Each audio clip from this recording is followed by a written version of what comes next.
Straight Team Eating.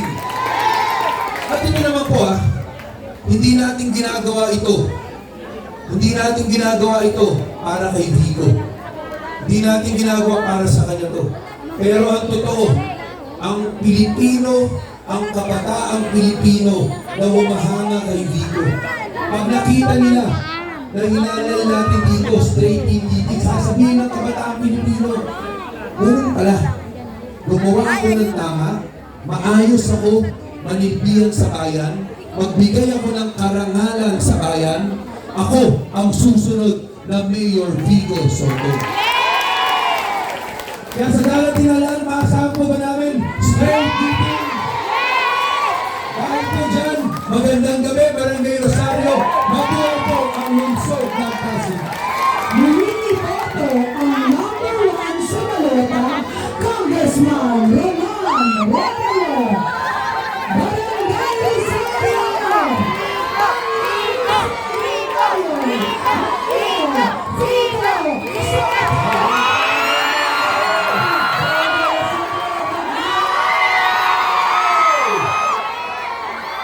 Yung mga nandito sa gilid, bakit ba kayo dyan? Hanggang doon sa likod. Yung mga nandito po sa mulo. Hindi na po kayo nakatayo, baka napapagod na po kayo, ha? Yung mga nakaupo, nandito sa harap. Nay, upo muna kayo. Nangalay na po kayo. Sige, tayo po muna kayo. Grabe, Barangay Rosario. Sobrang init ang iyong pagkagat sa video ng Pasig. Maraming salamat po. Barangay Rosario, handa po ba kayo? Barangay Rosario, excited na po ba kayo? Barangay Rosario, masaya po ba kayo? Naniniwala po ako. Kasi sobrang saya po natin dito. Nagpasag na po kayo ng mga bintana. Sila kasama natin sa upper box. Maraming salamat po. Ma'am, maraming salamat. Wala naman nabaksakan mo. Maraming salamat.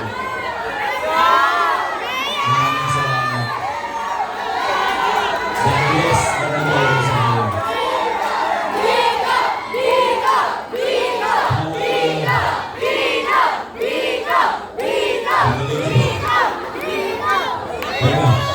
Sandali lang po. Dito po ako tatayo para makita ko po lahat. Sandali lang. Baka hindi tayo matapos dito. Pwede po ba makiusap? Pakiusap po. Huwag itaas ang paa sa mga standard. Kagawa na rin. Maraming salamat po. Nandiyan ba si Kagawa na rin?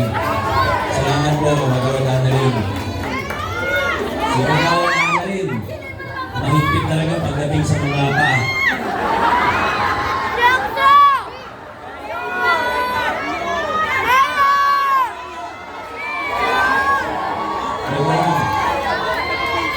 Inexyan ko na lang po yung mensahe ko. Hindi katahimikan lang po mga kaibigan.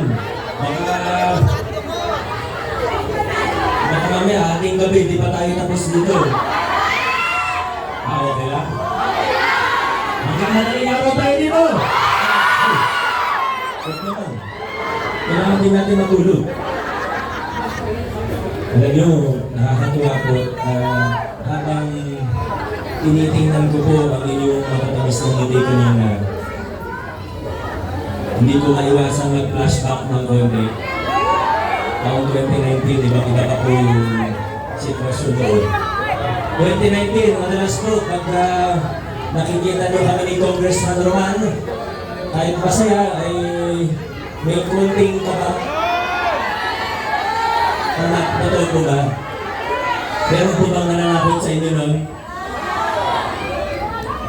Lalo na yung mga opisyalis ng mga samahan. Madalas po, pinakausap kami noon. Kung lumalapit sa amin, nasabihin, pasensya na. Vico, Kong, gusto rin namin ng pagbabago, pero Hindi kami makalantad eh. Supportahan namin kayo, pero secret lang. Kasi kinakabahan. Baka daw pag may picture kami, buong samahan nila, wala nang bayong pagdating ng December. Kaya alam nyo, ito pong pamaskong handog natin, ito yung naging paborito kong simbolo ng pagbabago natin sa lungsod ng Pasig. Alam niyo po kung bakit? Kasi simpleng halimbawa lang naman po siya. Pwede natin sabihin, maliit na bagay. Maliit na bagay pero malalim yung pinanggagalingan natin dito. Sa simpleng halimbawa ng pamaskong handog, pinakita natin na posibleng magkaroon ng pamahalaan na tinatalikuran yung kabutan, yung malakasan sa politika. Sa proseso ng pagbili ng pamaskong handog, pinakita natin na posible ang malinis na pamahalaan na dumadaan sa tamang proseso. At siguro, higit sa lahat, natuwa po tayo, nagustuhan po natin yung pamaskong handog dahil sa halimbawa na ito, pinakita natin na posibleng magkaroon ng isang pamahalaang lokal na pantay-pantay ang tingin sa bawat isang Pasigino. Sa ating pamaskong handog, ang sinabi natin, bibigyan natin all. Sabi nga dito sa mga.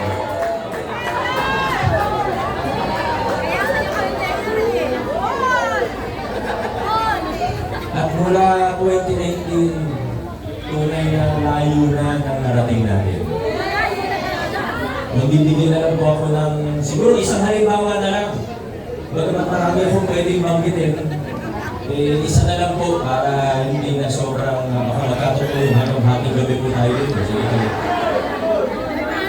Sino po dito? Nakakasama po ba tayo dito na senior na? Taas ng kamay. Senior high school na po kayo? Ano po? Senior citizen. Hindi lang po natin ha. Senior citizen. Certified senior. Naalala niyo po na uso yung mga card, membership. Noong 2019, tinanggal ko yung blue card, yung privilege card. Maraming nagalit sa akin noong una. Pero fast forward, siguro nakita naman natin kung bakit natin ginawa yun. Dahil ayaw natin na may maliit lang na grupo, umiilan lang na senior natin yung nakatanggap ng libreng servisyo sa ospital at yung 3,000 pesos pagdating ng Pasko. Dati kasi nasa mga 40,000 lang po yung may blue card. Pero nung panahon na yun, mga 70,000 na yung senior, ilan lang po yung may card, siguro nasa kalahati lang. Kailangan na ilakad mo yung papeles mo, kung may kakilala ka sa City Hall, kailangan nagbabayad ka pa nga ng butaw sa asosasyon na NGO para makakuha ka ng mga benepisyo sa City Hall. Tinagag natin yan, tinapos na natin yung ganyang style. Ang ginawa po natin at ngayon, basta residente kang tunay ng lungsod ng Pasig, dito ka talaga nakatira sa Pasig City na at least 2 taon. Eh, kasama ka doon sa pinamamahagi at Pasko. Pagpunta ka sa ospital, sa totoo, hindi lang ito para sa senior, para sa lahat na ito ng Pasigino. Pumunta ka sa ospital, PCGH, yung dating Chartso, na ngayon kinonvert na para lumaki. Isang general hospital na rin po siya. Mula 60 beds, 120 bed na po. Yung Pasig Hope Medical Center na po kayo. Pag pumunta kayo doon sa dalawang hospital natin ngayon, hindi tatanungin kung may card kayo. Wala silang pakialam kung may privilege card kayo. O may blue card, wala magtatanong sa inyo kung butante mo kayo. Hindi hihingin yung precinct number ninyo. Basta kay tunay na Pasigino, no balance feeling po tayo. Kaya po rin yung pagka malapit na ang eleksyon, maraming nangangako. Hindi naman bago lumang tugtugi na po yan, di ba? Mula barangay election, city election, hanggang national election, samot-saring pangako maririnig natin. Meron nga akong narinig. Di ba? Nababalitaan nyo rin po yung pangako ng mga iba dyan. Libreng ganyan, libreng ganito. Dudublihin yung ganyan, librihin yung ganito. Langit at lupa, pinapangako sa atin. Katunayan, hindi nga lang langit at lupa, pati ibang planeta, pinapangako ko sa atin, mga kaibigan. Kaya kami sa meeting ng Pasig, hindi po kami nahihiyak sabihin na hindi po kami mahilig mangako. Ang pag-usapan natin, anong track record natin? Anong klaseng pag-gobyerno yung pinatutupad natin?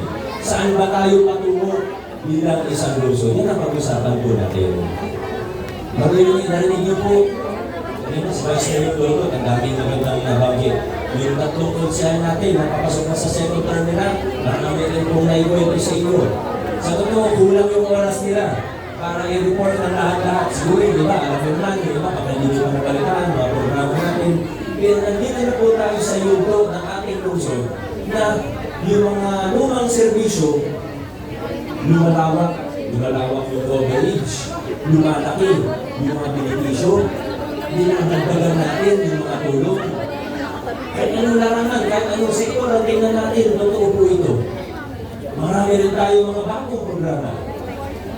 Kagaya ng social pension para sa mga bedridden.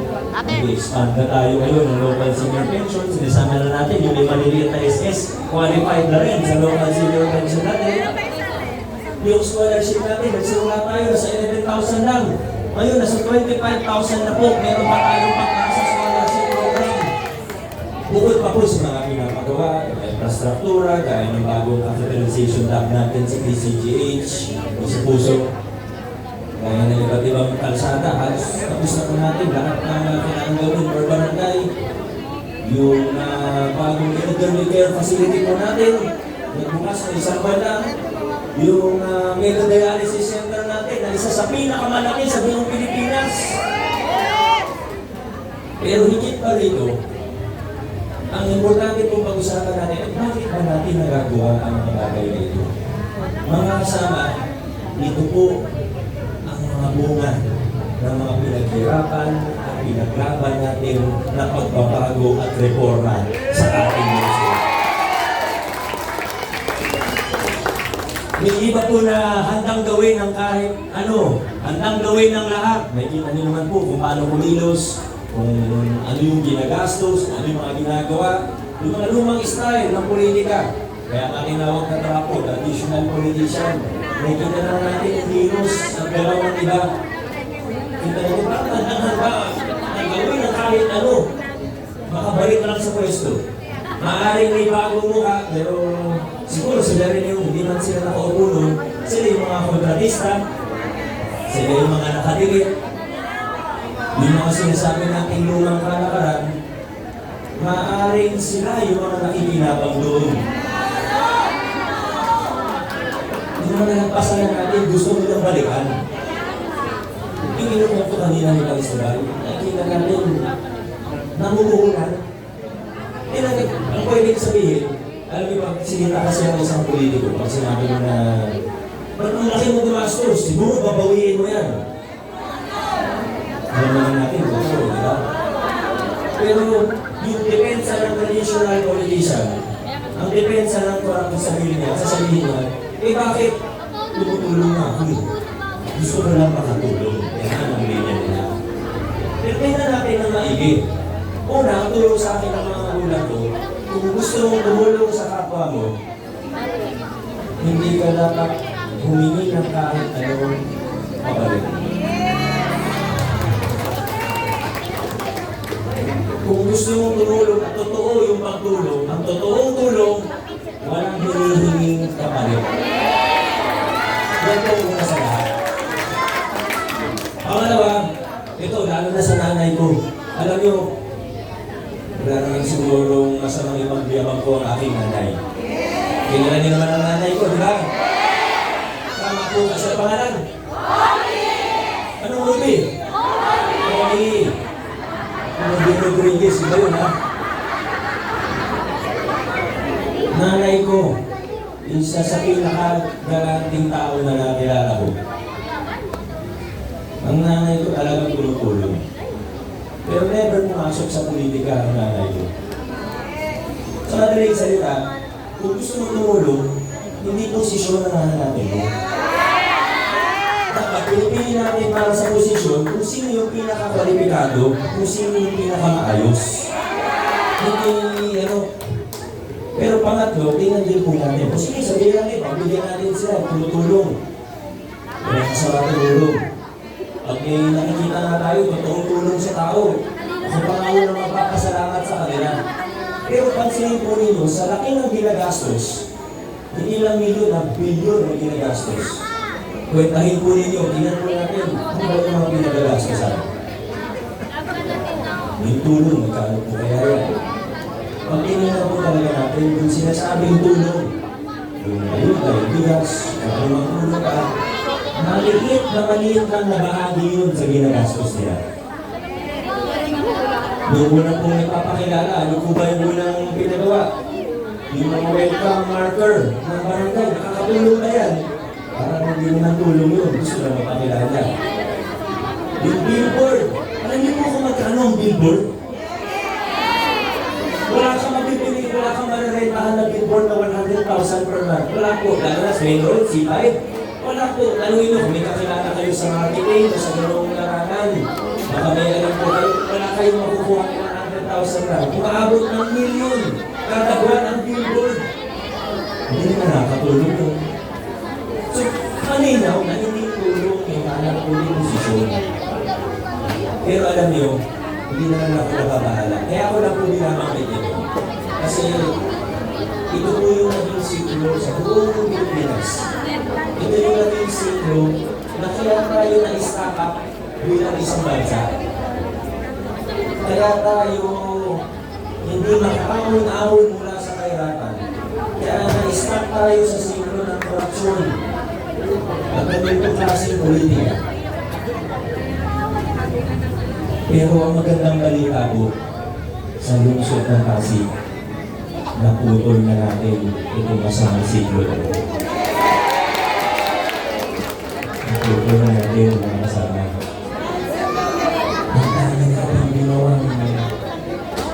Ang dami natin ginawa dito sa lungsod ng Pasig. Nasabi nila noon, ang imposible. Nung hindi tayo naglalagay ng pangalan, ng buka, ng mayor, ng politiko sa mga project, alam niyo ba, nung una akong naupo, sabi sa akin ngayon, naku, baka hindi ka naman nalo yan sa 2022 kasi isipin ng tao, wala kang ginawa. Kasi hindi ilalagay ng pangalan eh. Kaya nasanay tayo, nating... Pero hindi po, ang isip ko lang, 2019, ako ito sa'yo, hindi naman ako sigurado eh. Kaya tingin ko, oo, pero hindi ako sigurado kung ito sa inyo. Pero nag-desisyon ako na ano man ang maging resulta sa politika, pangalawa na naman, basta gawin natin kung ano ang tingin natin ang tama. May nakakakita man o wala, gawin natin ang tama. Magiging magandang ano hindi ang resulta kung hindi tayo gawin natin ang tama. Patunayan natin mula 2022 hanggang ngayon, buti na lang. Ang mga pasigin nyo, matatalino, makalori. Ang pasigin nyo, hindi madaling bolahin. Nakapagis na po ba ako? Salamat po. May intermission daw. Baka nadidistract na po kayo sa pawis ko. Salamat po. Okay lang po. Huwag po kayo mag-alala. Okay lang po. Nakalimutan ko tuloy. Kaya yung sinasabi ko. Intermission mo na. Maraming salamat sa mga pasahin po ninyo ha. Okay. Acknowledge po natin din ang mga kasama natin. Mayor ng Victoria, sa Giving Congressman. Happy Binigas na lang sa kanila. Thank you. Kasita kayo. Kaibigan yan ni Councilor Simon ng District 1. Ngayon, ito na po tayo. Naputol na natin, pinasag na natin yung anumang siglo. Ito na po tayo. Malaki ang pasasalamat ko sa inyo dahil noong 2022, binigyan niyo po ako ng mga mas maayos, mas matitibay na kasama na kaprinsipyo po natin. Ito na, yung mga tayo na picture. Yan. Salamat. Ngayon, 2019 kasi, alam niyo, marami tayo na pagtagumpayan. Pero ngayon kasi minsan nahihirapan ako. May mga time, may mga pagkakataon Nabunan pa tayo ng pandemya. Pero di tayo napabayan, nagkaroon ng pandemya. Yes, of course! Kumakaroon tayo, ginawa natin lahat ng mga tao. Pero aminin ko sa inyo yung mga pagkakataon na medyo nahirapan na. Kasi gusto natin malinis kapag mga kontrata ng City Hall, maliit, malaki, walking back. Kanina pa ako. Zero. Pag Tapos kung babalitaan mo, ito siya, hindi na 3%. Totoo po yan, yung dinaanan natin. Ang dami kasi yung bodyguard tayo na. Sabi nga, ba't di mo pinahuli? Sinubukan ko. Hindi na nakabukan. Ngayon, kaya nga natin tapos na yun, importante, nandito na po tayo, kasi natin yung mga consumer ngayon. 2022, nabawasan ng malaki ang aking problema. Dahil nagkaroon tayo ng konseho, majority kasama natin, pero hindi tayo sa kasama, hindi tayo kakampi. Ang importante, kapareho natin ng prinsipyo. 2019, nagkaroon tayo ng kasama, kasangga, na congressman, ang pinakamatibay natin na kasangga.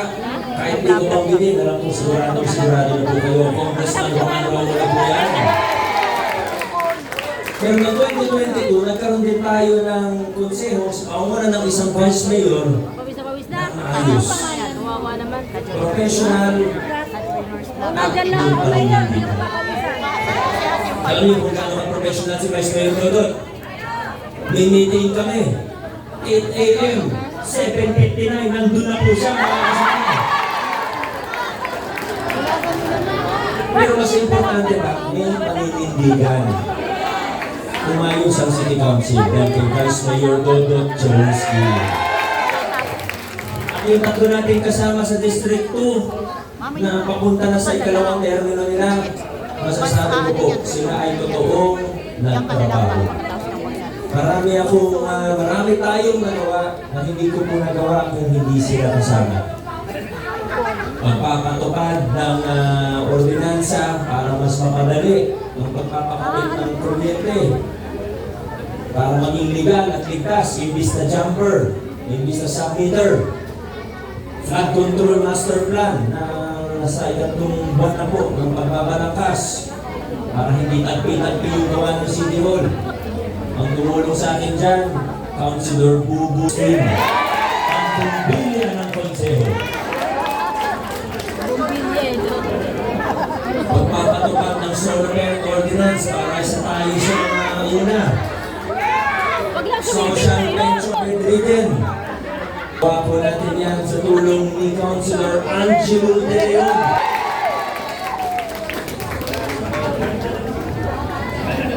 Yung paglibre ng mga prangkisa ng TODA. Pagtanggal ng business tax para sa mga maliliit na sari-sari store. Tulong sa mga market vendors natin para lumago ang mga ekonomiya. Yung pagiging transparent ng barangay budget natin para makita kung ano ba naman yan. May Facebook Live, pati hearing ng barangay budget. Nagtulong sa atin dyan. Ang pumatay kay Delilah, Councilor Maro Martinez. Hindi ba yun? Nanay mo si Delilah? Hindi rin. Naalala niyo po si Tito Yoyo. Na kami si Tito Yoyo. Mga senior. Ano na na-miss ko natin siya. At ngayon, meron din po tayong tatlong bagong kasama. Huwag po kayo mag-alala kasi alam nyo, ang mga kasama sa meeting ng Pasig, talagang sinasala natin lahat ng aplikante. Aminin ng iba, maraming nag-a-apply para makasama sa meeting ng Pasig.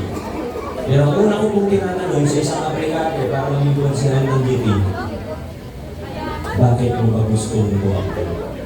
Ba't mo gusto maging konsehan? Kasi dahil may nabalitaan ka noon na ganitong kalakaran at marami kayong mga kawakan na pera, ay wala tapos na ang mga panandayo. Kung yan ang intention mo, hindi ka bagay sa meeting ng Pasig. Ito tatlo natin bago kasama, nakitaan po natin sila ng malinis na intention, magandang mangarin. Tunay na gusto ng lingkod at gusto nila maglingkod ng tapat sa Pasig. Unahin ko rin po ang number 10 sa ating mga balota. Naging chairperson ng National Youth Commission. Sa totoo, ang national na posisyon ito, undersecretary na po siya nun. Pero gusto niya raw tumulong kasi kung saan siya nakatira. Nakatilapas na po siya, hindi naman po ganun kalayo mula dito. Nakikita natin sa kanya, maraming magandang ideya sa larangan ng pagninegosyo, youth empowerment. Kaya magiging malaking asset sa ating lokal na pamahalaan, si Councilor Brian Enriquez. Hindi na ko masabi, Ryan Agoncillo ba tayo? Number 13 sa ating mga balota. Warren, ano ang pangalan niya? Warren Incenso. Ano ang pangalan niya? Warren Tosino naman. Naalala niyo po nung naging kagawad niyo si Warren Tosino? Ay, Warren Incenso pala. Ang tanong ko po sa inyo, nung kagawad po si Papa Warren dito, nung kagawad si Warren dito, lagi ba siya sa ganito pag nagsasalita? Meron na po ba siya nun ba? Ngayon na lang? Doon pa! Hindi ka naman pala ganun dati nangyari. Kasi ngayon napapansin ko, huwag nagsasalita, ganyan nga na. Huwag na po kalimutan ang inyong kabarangay. Malaking maitutulong ito sa atin para sa mga senior citizens at pati sa mga experience niya, masishare niya yan. Yung sa edukasyon, pati sa pag-negosyo, livelihood.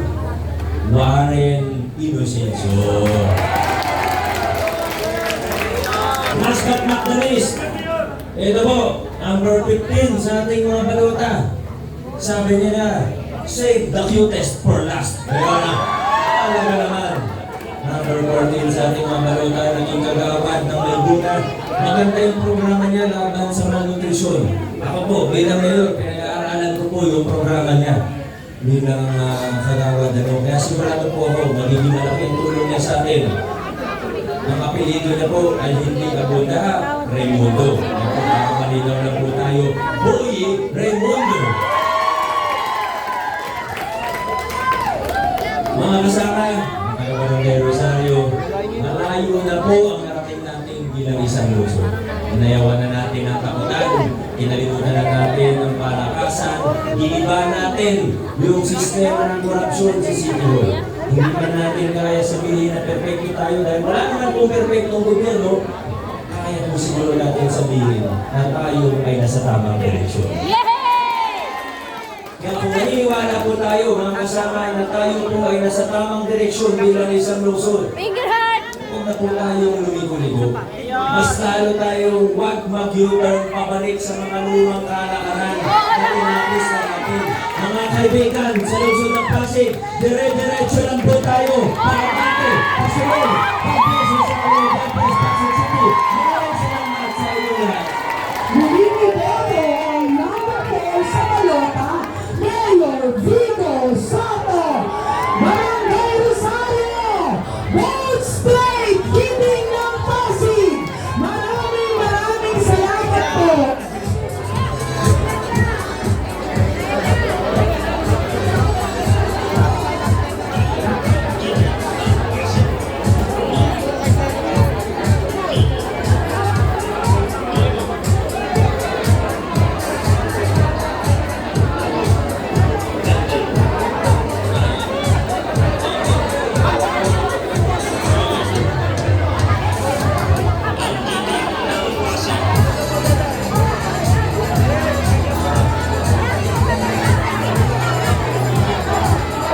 Ayan, pakiusap lang po, huwag po tayo magtulakan. Saglit lang po. Huwag po tayo magtulakan, may mga matanda po tayo at may mga bata po. May mga magpapapicture po, dito na lang po mag-abang sa harapan. Huwag po tayo sa likod, huwag po sa likod sa harapan po para pagdaan po ni Mayor.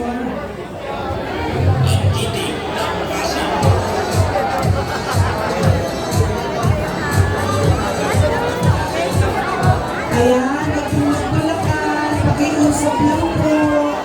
Wag po tayo magtulakan. Wag po sa likod. Sa harap na lang po tayo. Sa harap po para makapagpa-picture po. Sa harap po tayo. Wag po sa likod. Salamat po. Dito po tayo sa dadaanan. Baluwag na lang. Wag po sa likod. Sa harapan po, sa dadaanan. Salamat po. Thank you po.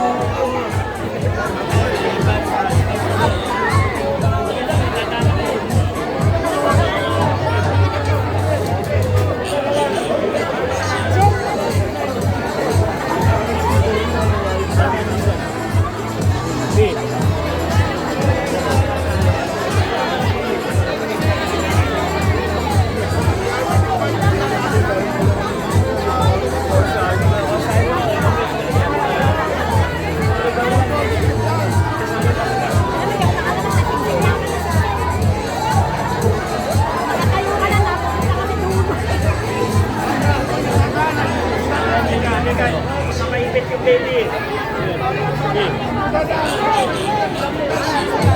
Sa likod po.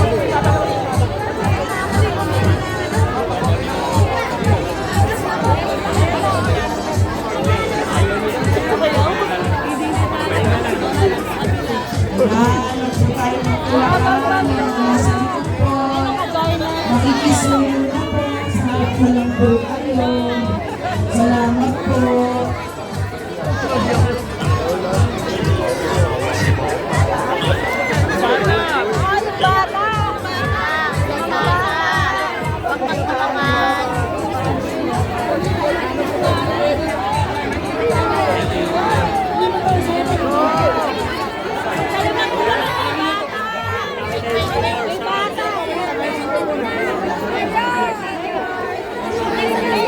Salamat.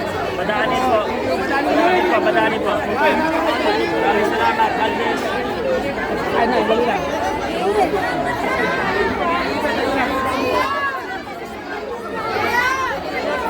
Thank you.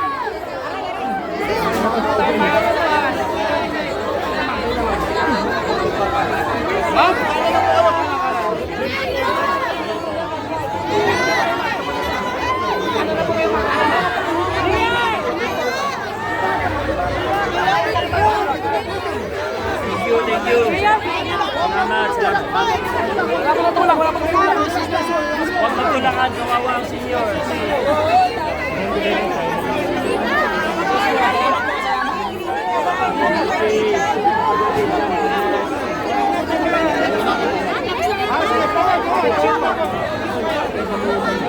Nakaharap kasi.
Grabe, dami tao.